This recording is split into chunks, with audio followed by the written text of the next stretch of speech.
चर्चा का आज ये खास प्रसारण है। खास प्रसारण इसलिए क्योंकि ये खास मौके पर है। एक गीत है जिसे हम वंदे मातरम के रूप में जानते हैं। ये संकल्प भी है, नारा भी है, तराना भी है। आजादी के आंदोलन की कोई भी कड़ी इस वंदे मातरम के जिक्र के बगैर पूरी नहीं होती। हम वंदे मातरम के साथ में ही आजादी के संघर्ष को महसूस कर पाते हैं।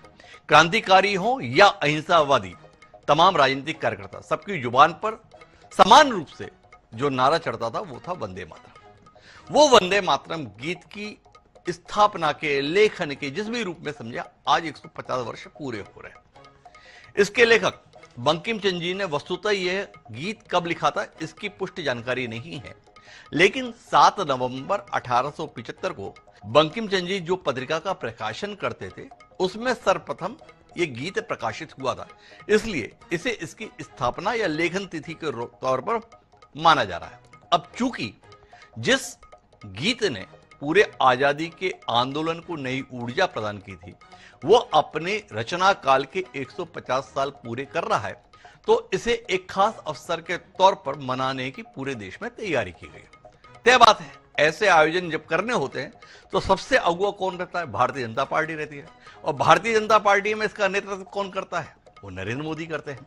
तो नरेंद्र मोदी जी आज एक समारोह में शामिल हुए और उसके अंतर्गत उन्होंने वंदे मातरम के इतिहास को देश के सम्मुख रखा और साथ साथ वंदे मातरम के साथ जिस प्रकार से अतीत में व्यवहार हुआ उसे भी अपने तरीके से उन्होंने प्रस्तुत किया।